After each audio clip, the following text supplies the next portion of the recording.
Donc notre petit jeu avance bien, nous avons programmé pas mal de scripts déjà, et là on arrive au dernier script de notre jeu, mais ça sera le script le plus complexe, c'est celui qui va en fait générer la map, donc générer le niveau, et ça sera un niveau infini. Et on va faire en sorte que la difficulté augmente au cours du temps. Donc je vais créer un nouveau script C#, et ce script, je vais par exemple l'appeler map. Voilà. Donc on va venir éditer ce script et il va y avoir beaucoup de variables que nous allons utiliser. Donc, premièrement, on va avoir une variable publique float qui sera espacement. Donc l'espacement, ça sera l'espace que nous allons avoir entre deux obstacles.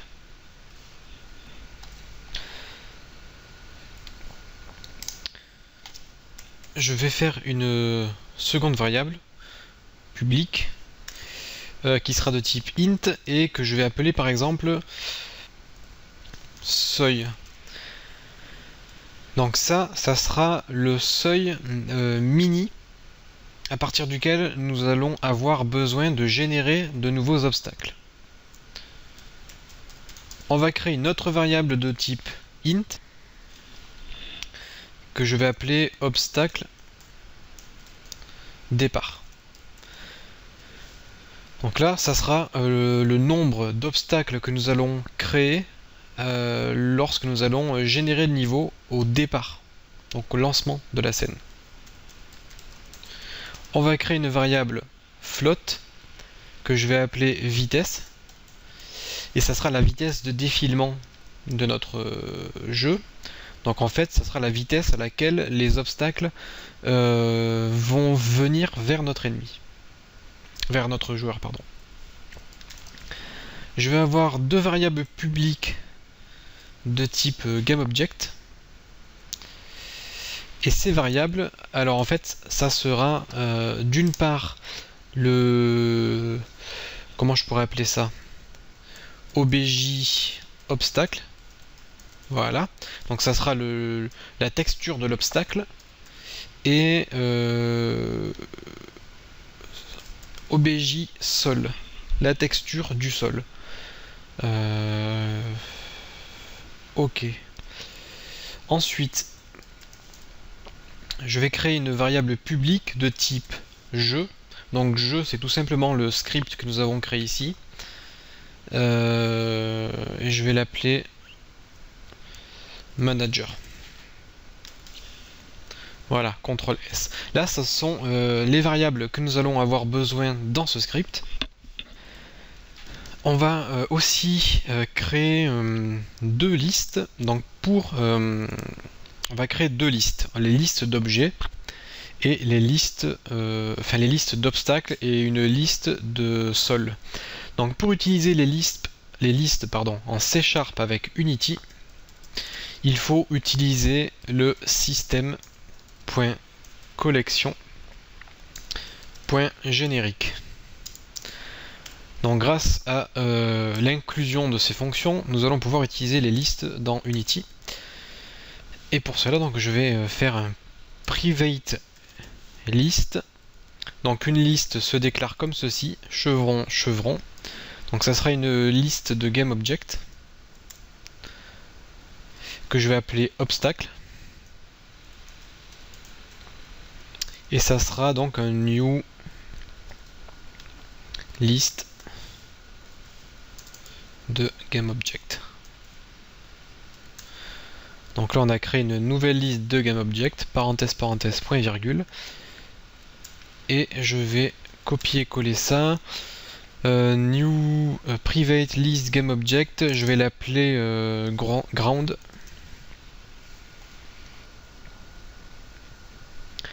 Et ça sera également une liste de GameObject.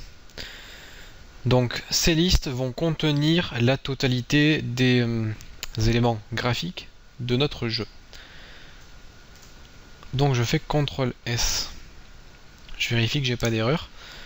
Ok. Alors là on est en position quoi? Si je mets en position 0 c'est bon, et là c'est moins 4. Ok, et si je mets 0, non c'est pas bon. Ok, donc là on serait en 0, moins 4. Je vais dupliquer ce sol, je vais le mettre, hop, je vais le mettre en haut.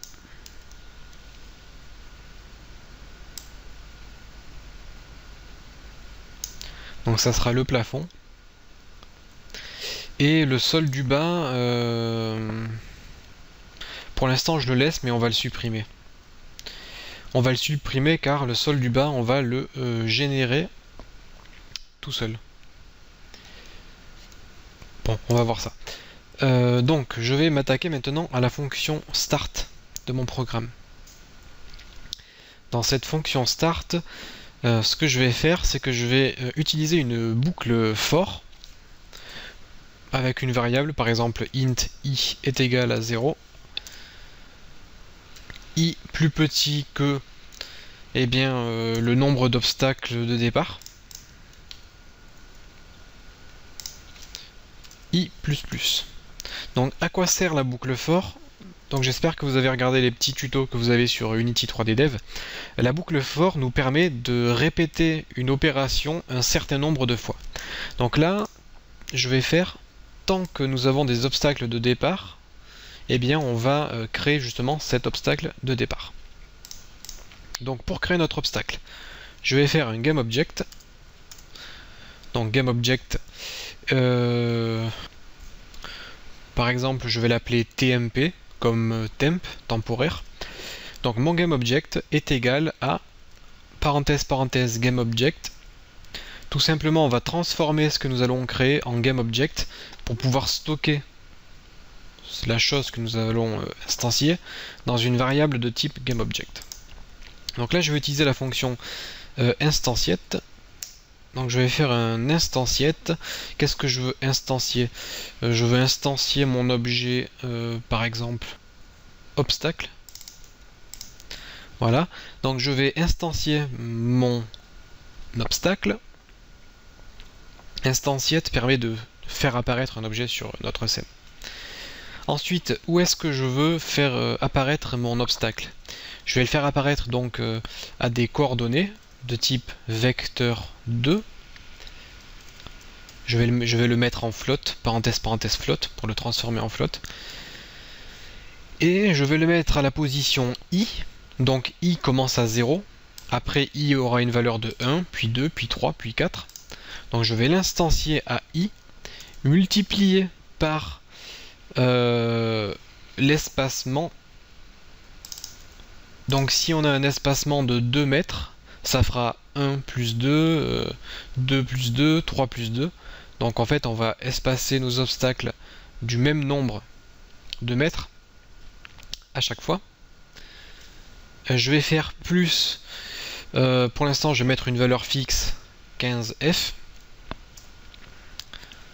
Ensuite je vais encore créer une variable de type float qui sera random.range. Donc random.range permet de créer un nombre aléatoire. Donc moi je veux créer un nombre compris entre 4 et 16.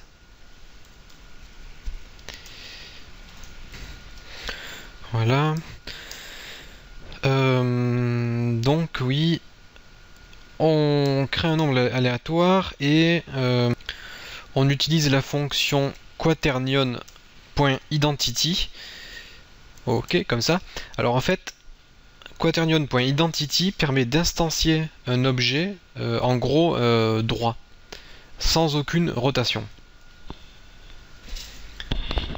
Donc ce paramètre va nous permettre d'instancier nos obstacles droits sans qu'ils soient donc tordus dans notre scène. Donc là on termine, on ferme la parenthèse et on ajoute un point-virgule. Donc là notre objet on va l'instancier. On l'instancie donc espacé en largeur. Et là, si on fait un random.range, c'est tout simplement pour, en gros, créer un nombre aléatoire afin que notre objet soit instancié en hauteur différemment en fait. Un coup il sera plus bas, un coup il sera plus haut. Donc maintenant que j'ai fait mon instantiate, ce que je vais faire, c'est que je vais ajouter cet objet à la liste. Ici on a créé une liste d'obstacles. Donc je vais ajouter cet objet à la liste que nous avons créée. Donc pour cela, je crois que c'était obstacle. Non. Là on l'a appelé temp. TMP. Donc je vais faire TMP. Donc l'objet que nous instancions. Point transform. Point parent.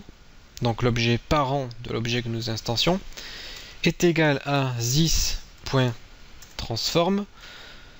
Ok. Et ce que je fais maintenant, c'est que dans obstacle, voilà, dans obstacle, je vais faire obstacle.add pour ajouter, et je vais ajouter mon TMP, donc mon objet temporaire.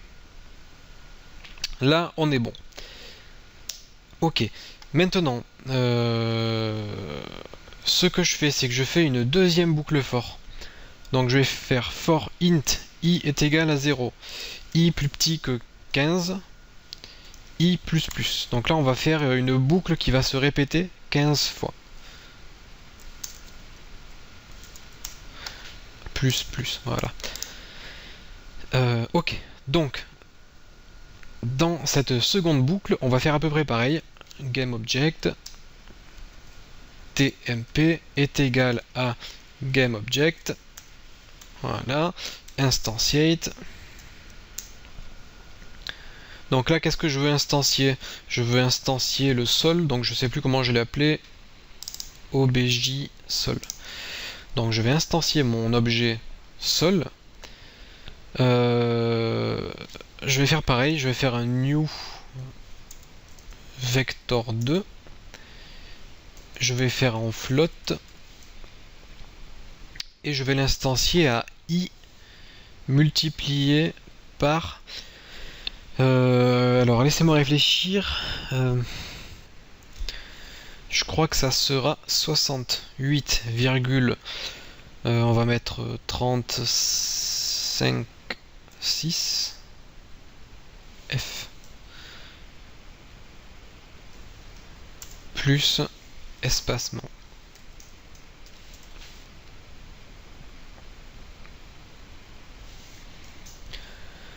Donc là je suis vraiment pas sûr.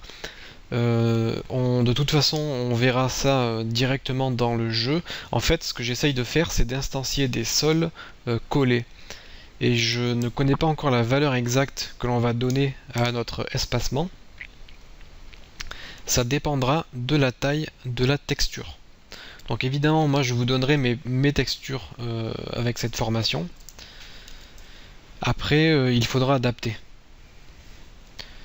Donc là je vais mettre moins 50 f, virgule, moins 14 f, virgule, quaternion identity,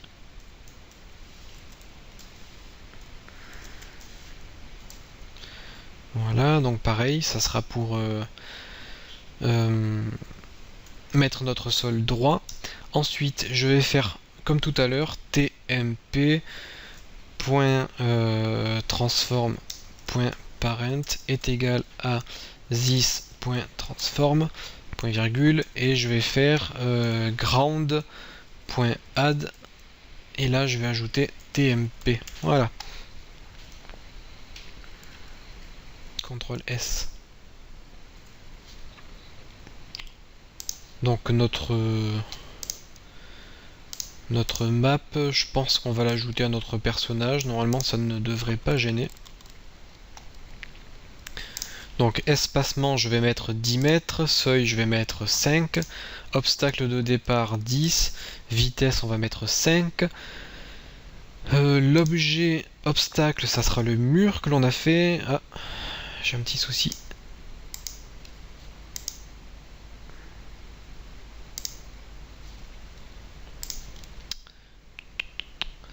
J'ai un petit souci, donc c'est pas grave, je vais mettre mon mur là pour l'instant. Ok. Donc je vais peut-être pouvoir le sélectionner. Donc objet, obstacle, ça sera mur. Voilà. Au niveau du sol, voilà, je vais prendre BG 0, je vais l'appeler.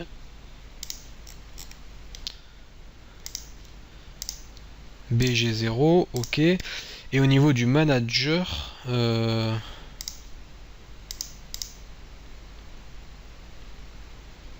pour l'instant je vais mettre perso.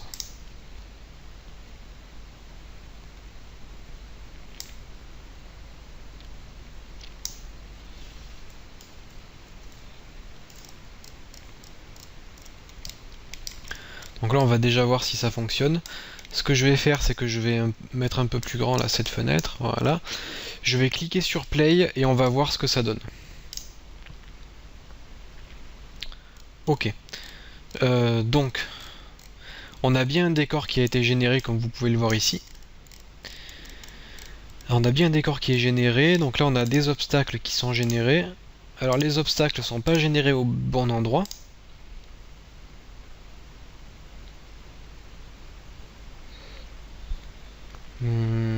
Ok, et le sol il est un peu trop espacé. Et de toute façon le sol est trop bas en fait. Donc ce que je vais faire, c'est que je vais mettre la vidéo en pause et je vais chercher les bons paramètres. Je vais chercher les bons paramètres pour l'instanciation de nos objets. Voilà. Donc juste pour le sol, je viens de faire quelques essais. Et comme vous pouvez le voir là, c'est assez pas mal. Les objets sont bien collés au bon endroit. Et l'espacement idéal pour mon sol, dans mon cas, c'était 25. J'ai juste changé cette valeur là, j'ai mis 25 et ça me génère le sol collé correctement. Et vous avez vu l'intérêt d'avoir créé des montagnes qui commencent et s'arrêtent à la même hauteur, c'est que maintenant le motif peut se répéter.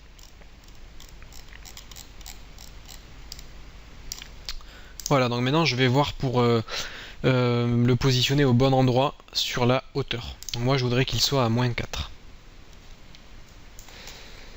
Donc ça a l'air pas mal, hein. J'ai mis -4 dans mon script et du coup lorsque je génère mon décor, il apparaît à -4 et ça a l'air pas trop mal.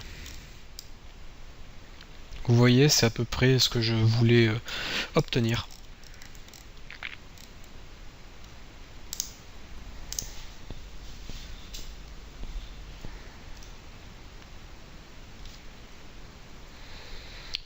Alors avec mes essais,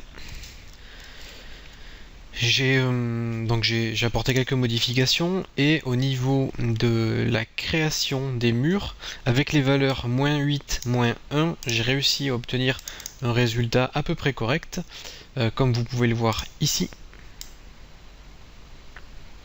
Donc j'ai des murs qui sont à peu près tous correctement placés donc sur ma scène. Après bien sûr, comme je vous l'ai dit, ça s'adaptera forcément à votre projet. J'ai un petit peu reculé la caméra, donc en cliquant sur ma caméra, j'ai agrandi le champ de vision de ma caméra afin d'avoir une fourchette plus grande en fait pour instancier mes éléments. Donc j'ai mis mon mur en haut, donc ça compte pas, c'est juste ce que j'utilise pour générer mon niveau. Ça compte pas, vous pouvez le mettre où vous voulez. Donc là j'ai bien quand j'ai instancié mon niveau, il est bien placé. Alors ce que j'ai fait, c'est que j'ai créé un objet vide map, GameObject create empty, donc ça crée un objet vide map, et c'est sur map que j'ai placé mon script map. Obstacle de départ, je vais en mettre 20. Et en fait, ça me permet d'avoir juste mon objet map ici, et je peux bouger la totalité de mon niveau simplement en touchant à mon objet map.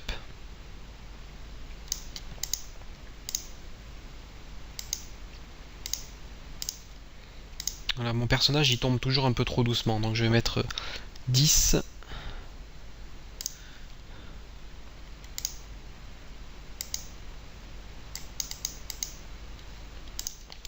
Ok. Donc voilà pour cette création de map. Donc pour l'instant on va laisser comme ça, même si c'est pas parfait. Au moins vous avez vu comment eh bien, générer un niveau au lancement du jeu. Et maintenant je vais vous montrer comment faire un niveau infini avec la suite de ce script. Alors en fait, ce que je vais faire dans ma fonction update, c'est que je vais appliquer la translation. Je vais faire rigidbody 2d.velocity, donc en gros c'est la vitesse, est égal à new vector 2, donc un nouveau vecteur 2, et entre parenthèses je vais mettre moins, alors je sais plus comment je l'ai appelé, j'ai dû l'appeler vitesse, moins vitesse. Donc vecteur 2 moins vitesse, virgule 0f. Donc ça va appliquer une translation vers la gauche, sans affecter, enfin en fait ça sera un déplacement uniquement horizontal. Et en vertical on reste à 0. Ensuite, c'est où? C'est dans... On avait mis notre score dans le jeu. Ouais. On avait mis notre score dans le jeu. Je veux juste essayer quelque chose. Public static int. Je vais voir si ça fonctionne toujours avec un statique. Ok, ça a l'air de fonctionner. On a bien le score qui apparaît. Parfait. Donc ce que j'ai fait donc là, c'est que j'ai mis mon score en statique. Donc pour l'instant je vais laisser comme ça, j'espère que ça ne causera pas de problème. Et en fait ce mot-clé statique va nous permettre de pouvoir faire ce que je vais vous montrer ici. If jeu.score, voilà. Tout simplement en mettant le nom du script, point le nom de la variable, eh bien je peux accéder à la valeur de cette variable grâce au mot-clé statique. Donc si jamais le score actuel est plus grand ou égal, alors qu'est-ce que je vais dire? Je vais dire obstacle. Non, comment je l'ai appelé? Je l'ai appelé obstacle, ouais c'est ça. Donc si jamais mon score est plus grand que le nombre d'obstacles, donc obstacle.count, donc le nombre d'obstacles dans ma liste, moins seuil, donc c'est-à-dire si on a moins d'obstacles que le seuil minimum, à ce moment-là je dois générer à nouveau des morceaux de décor. Pour cela je vais faire générer obj. Voilà, je vais appeler la fonction générer obj que nous allons écrire. Ensuite, je vais dire if jeu.score plus grand ou égal à ground.count. Donc si notre moins 10, si jamais on a moins de 10 objets pour le sol, je vais générer le sol. Générer sol. Donc voilà pour cette fonction update. Donc c'est pas bien compliqué à comprendre. S'il n'y a plus d'obstacles sur la scène ou si jamais il n'y a plus le sol, on génère. Donc là par contre, c'est normal, c'est normal, c'est normal. Je vais faire void générer objet.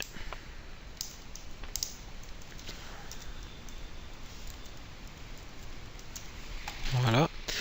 Et j'ai également la fonction void générer sol que nous devons créer. Donc j'espère que là l'erreur va disparaître. Ok, ça a disparu.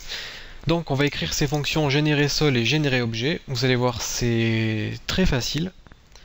On va dire GameObject tmp est égal à GameObject instantiate. Donc là, je vais instancier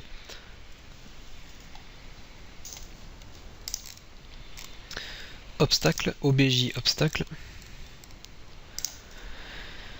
Donc j'instancie obstacle, virgule, et je vais faire new vector2 entre parenthèses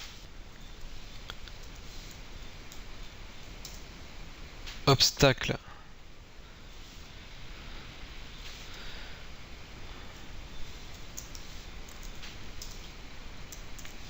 obstacle.count. Donc ce que je vais faire, c'est un vector 2 avec ma liste obstacle, et je vais prendre le nombre d'obstacles que j'ai dans ma liste, donc je vais instancier ce nombre là, moins 1, donc moins l'obstacle actuel, point transform, point position, point x, donc juste sur l'horizontale, plus espacement. Donc je vais juste ajouter l'espacement. Virgule, encore une fois, je vais faire un float random.range, et ce random.range, je sais plus ce que j'ai mis.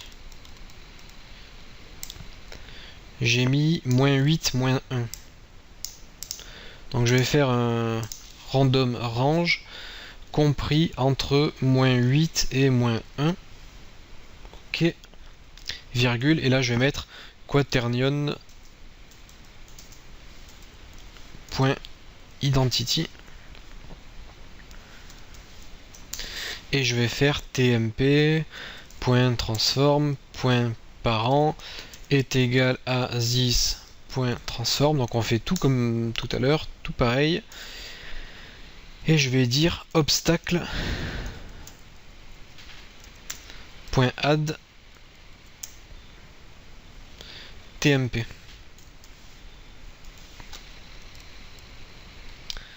Alors pour générer le sol, ça va être quasiment pareil. Je vais faire CTRL-C, CTRL-V. Donc au lieu de faire obj obstacle, ça sera obj sol.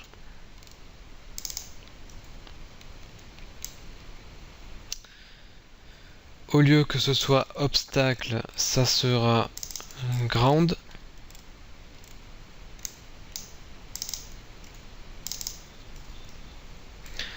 Et pareil ici, ça va être ground.add. Je regarde si j'ai une erreur. Ok, il n'y a pas d'erreur.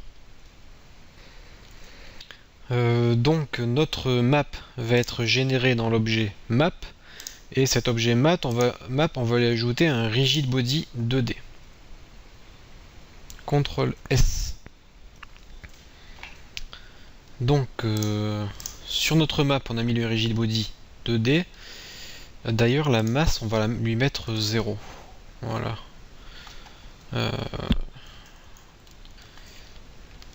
Non, pas 0. On va laisser à 1 par contre.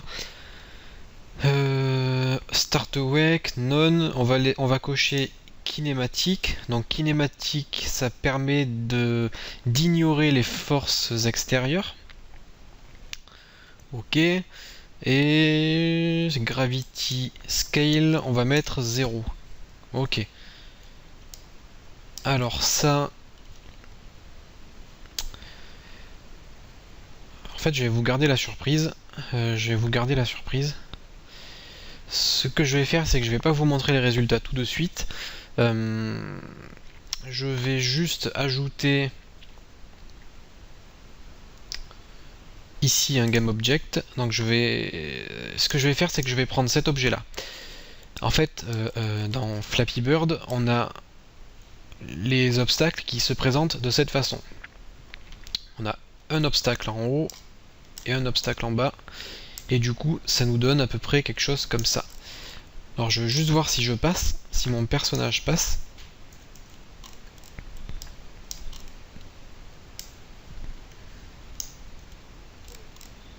Ok. Donc je vais quand même faire un jeu assez facile. Voilà, à peu près comme ça. Position moins 45. 20. Moins 45. Et là, je vais mettre 0. Non, trop facile. 10. 5. 1. 2. 3. On va mettre 2, voilà. Donc là, voilà, je voudrais garder cet espacement. Donc je sélectionne mes deux objets, ici. Et ce que je vais faire, c'est que je vais créer un préfab. Donc je vais créer un préfab obstacle. Et dans ce préfab, je vais venir faire glisser mes deux murs là. Je les prends, je les fais glisser dans mon obstacle. D'ailleurs, il veut pas. Pourquoi? Je vais créer un objet vide. Je vais faire un objet vide create empty que je vais appeler OBS. Et là, je vais mettre mes deux murs dans mon obstacle. Et cet objet, je vais le faire glisser dans obstacle. Voilà. Ainsi, je peux supprimer ça. Ok. Je vais faire pareil ici. Je vais créer un objet vide que je vais appeler sol. Dans ce sol, je vais faire glisser mon sol ici. Hop. Et ce sol, je vais le mettre ici pour créer un préfab. Hop, je peux supprimer. Maintenant, dans ma map, ici, je vais faire glisser mon obstacle là, et je vais faire glisser mon sol là. Voilà, là on est bon. Ok, donc là on est bon. Par contre, là du coup, c'est pas... Ça m'a tout décalé. Donc en fait, ce que je voulais faire, c'était générer un niveau comme ça. Du coup, ça m'a tout décalé. Moi, ce que je veux, c'est que mon sol soit quand même plus haut.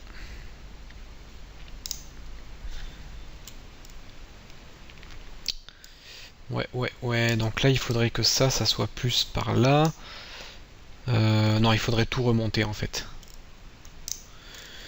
Il faudrait que ma map soit à peu près comme ça. Donc là, c'est pas bon.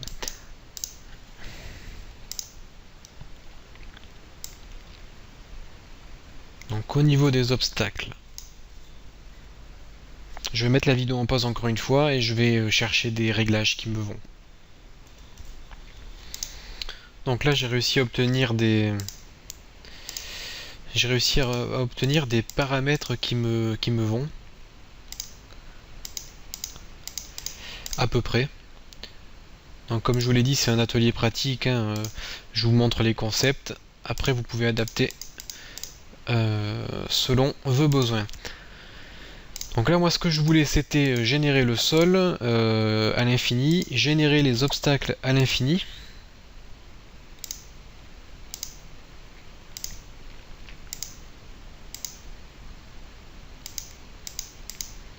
Donc il nous reste des petits trucs à faire. Donc notamment au niveau des obstacles ici, je vais ajouter des physics 2D et je vais mettre des box collider. Donc là normalement, si je me prends un mur, je dois pas passer. Donc là ça va pas marcher.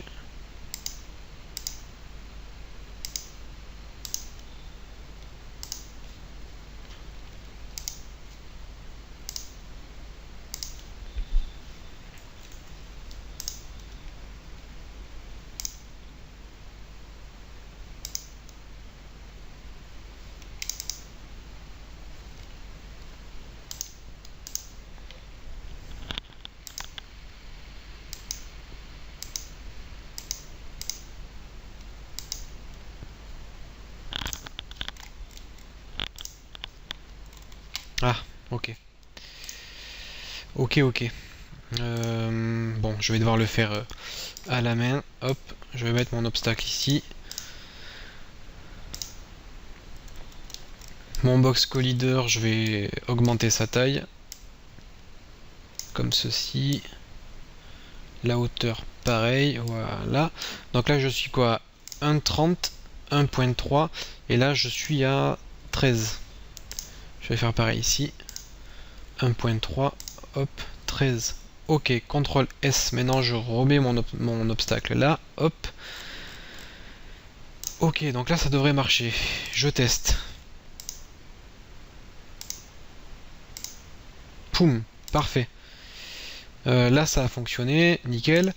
Et je dois également mettre un objet en trigger. Donc pour cela je vais par exemple créer un cube. Hop, mon cube je le mets là. Je vais augmenter sa taille comme ceci, voilà, à peu près. Ce cube je vais le mettre en trigger, donc je coche trigger et je décoche le mesh renderer, comme ça il devient invisible.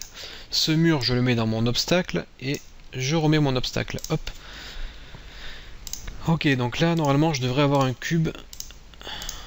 Je vais regarder. Oui, ça marche, donc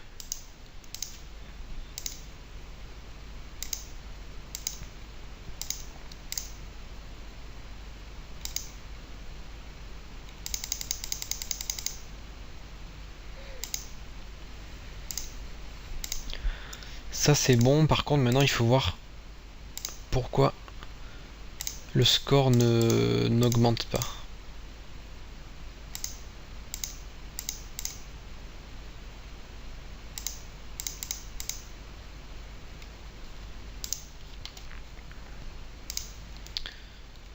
Donc je pense que c'est à cause du statique ici.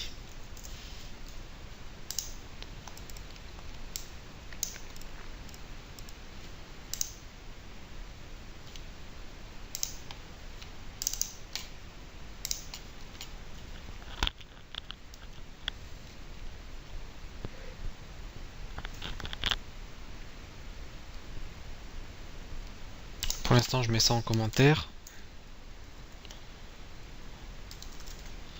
Ok, juste pour débugger.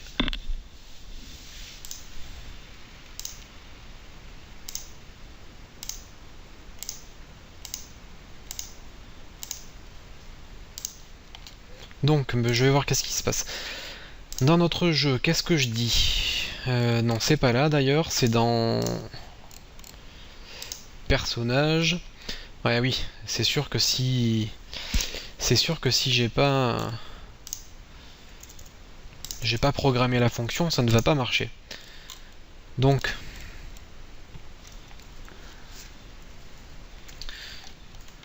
j'ai oublié de faire un petit truc. Donc dans mon personnage,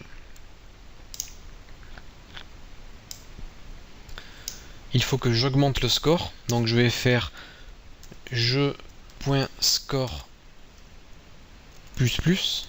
Voilà, j'augmente le score. Et là on a dit quoi? Donc lorsque je passe entre deux objets, je gagne un point de score. Donc là c'est tout ce qu'on a à faire.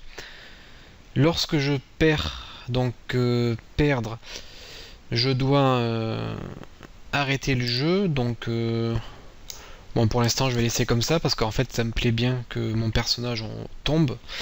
Par contre il faut que j'affiche le message game over, et là je crois qu'on l'a mis dans jeu, et là je vais mettre statique également devant perdu, et je vais faire jeu.perdu est égal à true. Donc là j'affiche le message perdu. Est-ce qu'on a oublié d'autres choses? Je pense pas. Je vais voir si on a des erreurs. A priori c'est bon. Ok. Donc là je joue.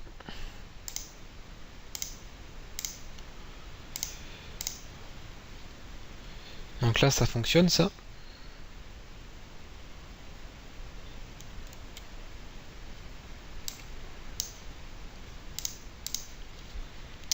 Par contre c'est mon score qui marche pas.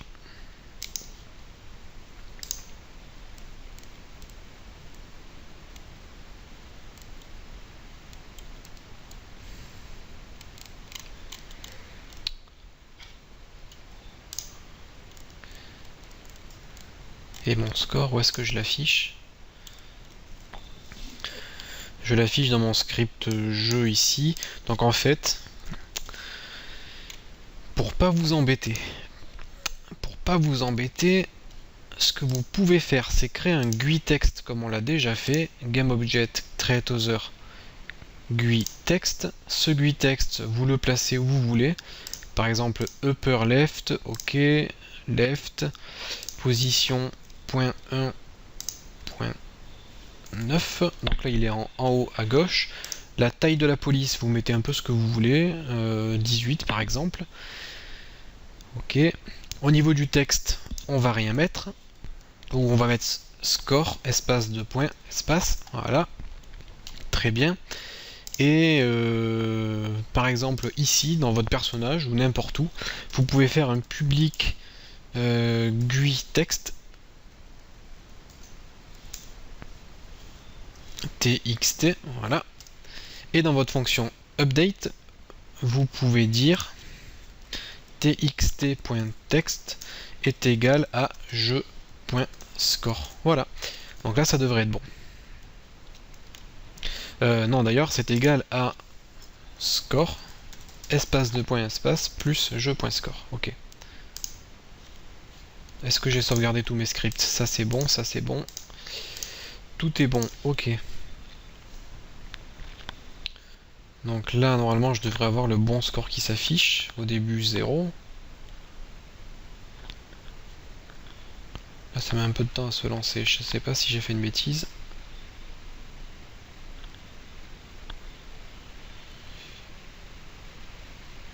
Ah oui. Donc mon personnage, j'ai oublié de lui... Donc ça on n'en a pas besoin. J'ai oublié de lui attribuer mon GUI text ici, qui correspond au score. Voilà. Donc ça c'est bon.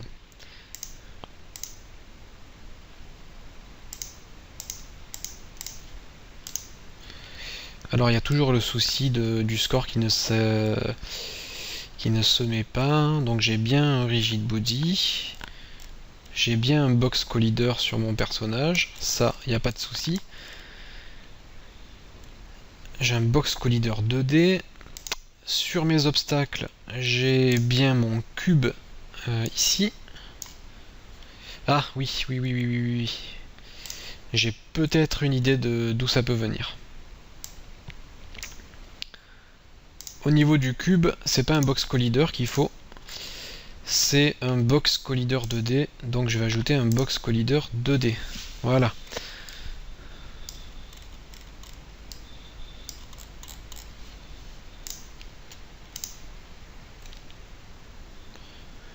Donc là on a bien un box collider 2D. Ok.